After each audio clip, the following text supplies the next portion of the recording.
Bismillahirrahmanirrahim. Assalamualaikum warahmatullahi wabarakatuh. Bismillahi walhamdulillah wassalatu wassalamu ala rasulillah wa ala alihi wa sahbihi wa mawala. Qala rabbi israh li sadri wa yassir li amri wahlul 'uqdatam min lisani yafqahu qawli, amma ba'du. Sahabat-sahabat pemirsa YouTube yang saya hormati, jumpa lagi dengan saya Imam Ghazali di channel Imam Ghazali 99. Semoga kita semua selalu dalam lindungan Allah, diberikan keberkahan hidup. Amin, Allahumma amin. Sahabat pemirsa yang saya hormati, kali ini saya akan melanjutkan pembahasan kita mengenai tentang dakwatut tijani atau doa at-tijan. Doa tijan yang keempat ini berfungsi untuk menghilangkan kekhawatiran, menghilangkan ketakutan, dan menghilangkan kesusahan, serta ketika difungsikan dengan baik oleh Allah akan dibantu mempercepat membayar hutang. Bagaimanakah bunyinya dari dakwatut tijan atau doa tijan yang keempat ini? Bunyinya adalah Allahumma ya rahmisa dahlilun maitotorun alladzi anat lahul wujuhu wa khosya'at lahul aswatu wa dhallat lahus samhul badikhat. Ini adalah bunyi daripada dakwatut tijan yang keempat. Sahabat-sahabat pemirsa, silahkan sahabat-sahabat lihat lagi di layar kaca, karena dakwatut tijan ini adalah lafaz-lafaznya tidak umum atau jarang digunakan, atau tidak umum digunakan oleh para orang-orang yang berdoa, sehingga hanya orang-orang yang biasa mengahlikan ilmu hikmah biasanya yang menggunakan doa-doa seperti ini. Oleh sebab itu, karena ini adalah doa tidak umum, maka sahabat-sahabat silahkan diputar berulang-ulang sehingga pengucapannya tidak salah. Baik, saya ulangi. Bunyinya adalah Allahumma ya rahmisa dahlilun maitotorun alladzi anat lahul wujuhu wa khosya'at lahul aswatu wa dhallat lahus samhul badikhat. Ini adalah bunyi dari doa at-tijan yang nomor 4. Sahabat-sahabat, bagaimana cara penggunaannya? Penggunaannya dari asma dari dakwatut tijan atau doa at-tijan ini adalah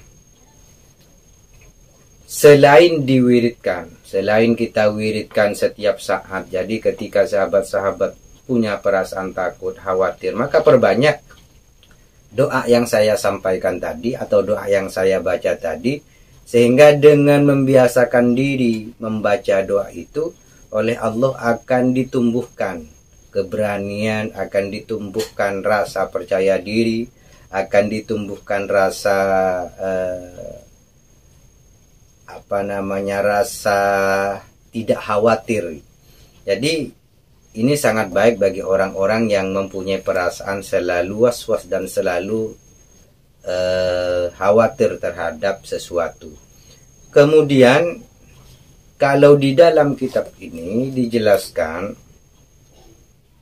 wal ismur robi, jadi wal ismur robi asma atau dakwatut tijan yang keempat ini adalah man katabahu bimiskin. Jadi barang siapa yang menulis dengan minyak misik, wa za'faron, dan juga minyak za'faron, wa ma'i wardin, juga dicampur dengan air mawar. Jadi penulisannya Allahumma ya rahmisa dahlilun maitotorun alladzi anat lahul wujuhu wa khosya'at lahul aswatu wa dhallat lahus samhul badikhat. Ini ditulis dengan minyak misik, dengan za'faron, dan dicampur dengan air mawar. Kemudian wa allaqahu ala nafsihi, kemudian dijadikan kalung atau dijadikan gelang. Yang penting itu melekat pada anggota badannya. Aminah minal makhawifih, maka orang-orang tersebut akan diselamatkan oleh Allah dari setiap sesuatu yang mengancam dirinya, akan diamankan dirinya dari perasaan takut terhadap sesuatu yang ditakutinya. Jadi ini biasanya juga dibuat raja atau dibuat azimah pada seseorang yang biasanya untuk meningkatkan kewibawaan, biasanya untuk ilmu kekebalan. Ini juga ada raja yang seperti itu. Jadi kalau sahabat ingin menghilangkan perasaan khawatir ketika umpamanya berjalan di waktu malam, maka gunakanlah kalung yang ditulis dengan Asma Atijan yang nomor 4 ini dengan menggunakan menulisnya dengan menggunakan minyak misik, kemudian za'faron, dan dicampur dengan air mawar. Jadi 3 unsur itu dicampur, dibuat tinta sehingga penulisannya menggunakan itu semua. Kemudian dibuat kalung atau dibuat gelang atau bisa juga dibuat sabuk. Selain dari itu, wa qada wa qudiya dainuhu, dan oleh Allah hutang-hutangnya akan dipermudah untuk bisa terbayar.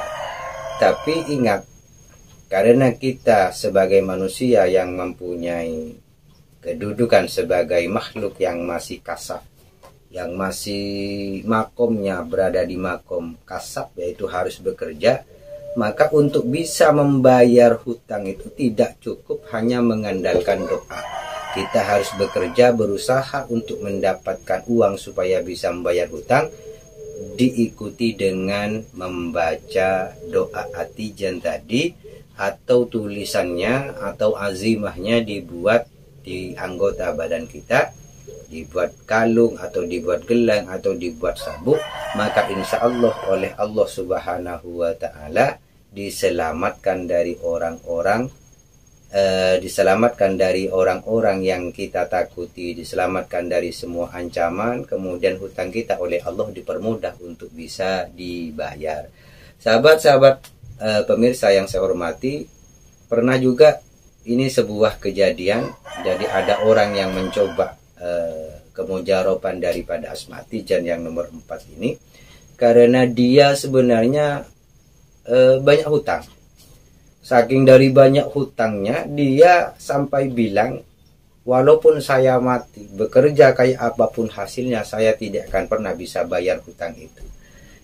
Sehingga dia menulis itu dengan komposisi tinta yang sudah saya sebutkan tadi. Akhirnya itu dijadikan azimah. Apa yang terjadi? Ternyata orang-orang yang biasanya menagih ke dia itu dengan keadaan marah-marah, tapi ketika bertemu dia, semua orang merasa kasihan.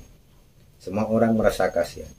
Dan akhirnya dia oleh Allah Subhanahu wa Ta'ala kemudian diberikan pekerjaan yang oleh Allah, yang sebelumnya oleh dirinya itu tidak disangka-sangka.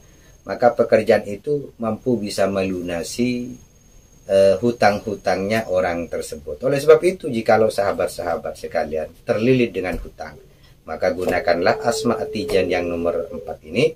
Insya Allah pasti akan diberikan jalan oleh Allah untuk bisa membayar hutang. Demikian yang bisa saya sampaikan. Mohon maaf apabila ada silap kata. Wassalamualaikum warahmatullahi wabarakatuh.